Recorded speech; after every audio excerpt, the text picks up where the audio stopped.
Hello everyone, welcome back. It's been a while since I've done a mix room update, so, and apologies if I'm going to be retreading any ground, but I've forgotten, sorry. As you may be able to see, the SSL is on, and it works. I have minimal new faults, shockingly enough.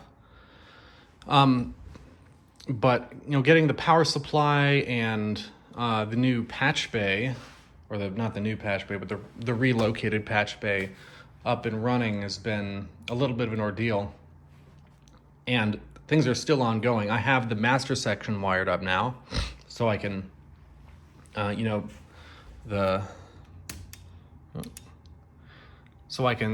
things to the stereo returns, all the auxes and the cues work. There was a little bit of there was some trial and error with some of the wiring because I missed some stuff. But the console, besides the wiring and all the looms that go between the patch bay and all the channels, the console's kind of done. Well, with a couple exceptions. Anyway, so this is kind of how the credenza here is working. I've got my MacBook Pro here, and this is all wired up. Got Thunderbolt to a UAD satellite and the HD native bridge. If you've been following me, you know that I've been going to these Lynx Aurora N converters. They're really quite nice. Over here, this is all the effects I have right now, except for a couple things. Dolby 361, that still doesn't work.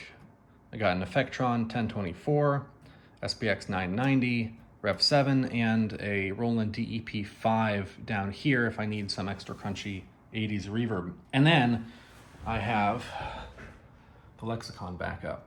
And this is just kind of a today thing. You've been seeing this. I can't zoom in with this iPhone, but all of this wiring is for some of the stuff up here, but mostly the three user rows down here. So today I wired up the A and B inputs and both the A and B machine outputs from the Lexicon. So let me show you what this is doing. This is the machine closet.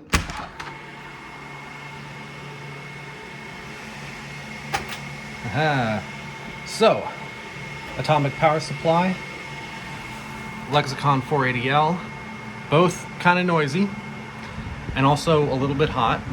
So to deal with cooling, I have this big fan here that's pulling up from the basement, which has a very regulated temperature, just because of how this house is built and being mostly underground. So we get updraft only, no pulling. I'm all about pushing, not pulling. It's from my computer building days. And then it goes out there. You might be able to see the construction is not super clean, but it works. There's still a little bit of isolating to be done on the bottom there. I think I need to put an extra weather stripping seal across here because the drop seal is not an amazing fit. And all the wiring from that, power, signal, all goes under the floor here. We'll be building like nests, or not nests, but big hangars in the basement to hold all of this stuff up, which will be more important once the console wiring is in there, or the channel wiring is in there, because we're talking about 7 24-channel snakes, and that gets heavy. Right now, though, I literally just wired up the audio today, and I haven't been able to test it out because I don't have enough patch bay cables. So these two are just to run from 1 and 2 out from here into the dangerous monitor. And of course, you've seen this before. So 1 here is going to be the console program output. I've completely bypassed the monitor section. If I wanted to, I can go back in and modify the master section again so that the monitor section still exists and still gives me AFL, which is the one thing I'm missing, but completely bypasses the E22 card and a couple other things that just added complexity and sound battedness. Number 2 is Pro Tools, and that's how it's going to work. 3 and 4 don't have a dedicated source yet. Oh, the other thing I'm talking about. So the reason this Focusrite dual mic pre is here is because this is what's doing the summing for the A-bus while I'm prototyping everything else. So I've mentioned before that I'm doing a custom summing system, and that's finally in the stages of being more than just talk. I've actually laid it all out and designed it.